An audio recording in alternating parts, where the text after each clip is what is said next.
Questions upstairs? Tony Bullock, Courier Tribune. This is for Steve. With this big weekend sweep, was Saturday that big of a shot in the arm for your team, or has it been business as usual, and this is the fruit of your labor? Well, it's the fruit and the labor of all the guys on the race team. We came over here and tested for 2 days. It's like I told them, we did not have a very good test. And we went back and sat down and evaluated the program to come back over here with something totally different. And I called it kind of what I'd heard it from him as a science project. So I said, this is what we're going to throw at it. And he was like, anything, man. I don't run good at Charlotte. Let's do this. We'll see how it shakes out. So that's what we did. And it's the fruits of the labor of the guys that worked it. I kept there working overtime late at night when they wanted to go home and see their kids to make this change in the car before we came to the All-Star race and unloaded over here and had a great weekend like that. And so we go back and we work late and we get it in the 600 car and it works out for us. So that makes me feel good that we were able to do that on 2 different cars and give him the feel he needs in the cars. Come back downstairs. Go ahead. Tom Bowles, SI and FrontStretch.com. Kurt, Jamie was in here, showered you with compliments a little bit, had a little fun with you on the radio, said to tell you at one point during the race that he was going to be coming up to get you.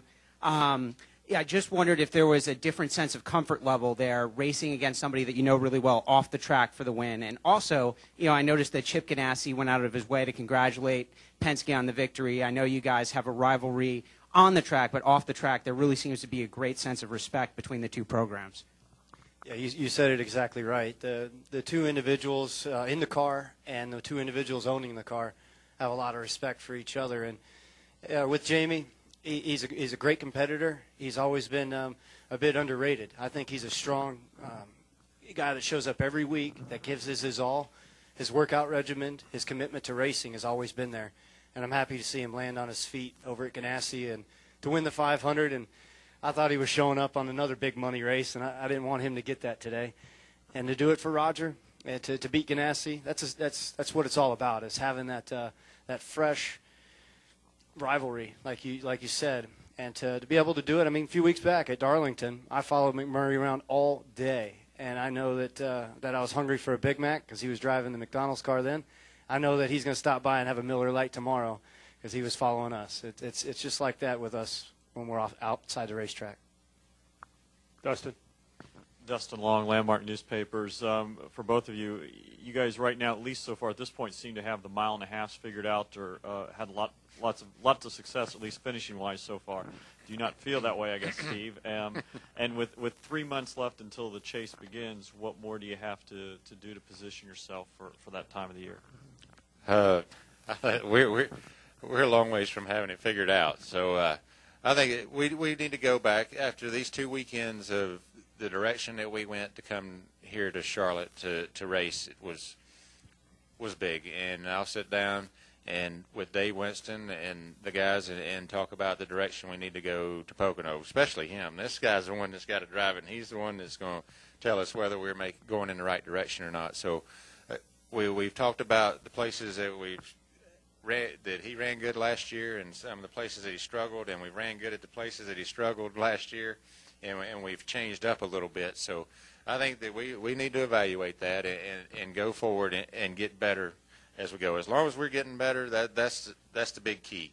Giving him what he needs in a race car is the only reason that I do this. To come to work here is to give this guy what he needs to go win races.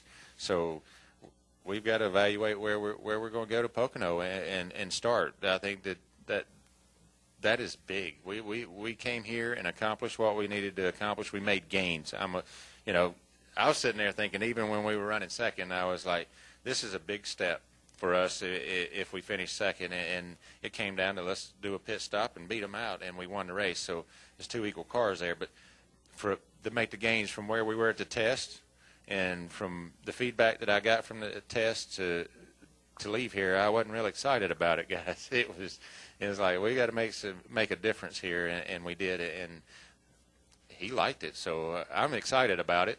But we still got to really dissect it to go forward. What I really enjoy about Steve is the confidence he gives me in the car and the adjustments that he makes. you know, when you come into the sport, you're going to drive the wheels off anything, and you can overstep the line and wreck some cars. And then as you get more experience, and then you line up with an experienced crew chief, there's times when I'll just go, hey, make a change, and I'll drive the wheels off it, whatever you give me. And so I feel like that he's helped me pick up my game because I have to have a fresher outlook on different setups. And you know, like he says, getting back to the basics, going with some old school things, that's what we've done these last couple weeks. And he got that vibe off of the poor test we had here at Charlotte based off my comments. And so we'll keep plugging forward. One other thing is just looking at the points. You're sixth, Kyle's second, Matt Kens is third. There's three guys right there with new crew chiefs this year. We don't always see as many new driver crew chief combinations. Is this just coincidence, or why? Is there something to read into why is this happening with you three? That three you guys in the top six like that. I mean, I'll touch on it and say that I think the COT, that now that it's been around for a little while, there's some guys that have been on one team and now they've been on another, or there's trends that they saw and they've matched. And so a little bit of switch up here and there. When he came available last fall, I knew that we had to have him. His experience level is second to none, and his resume speaks for itself. But guys like with Kyle, with Kenseth, and even Truex, Pat Tryson is a great guy. He knows what we're running over here. They're running strong with that 56 camp, too. Anything else for Steve or Kurt? Okay, guys, congratulations, and good luck at Pocono. All right, thank you. Thank you.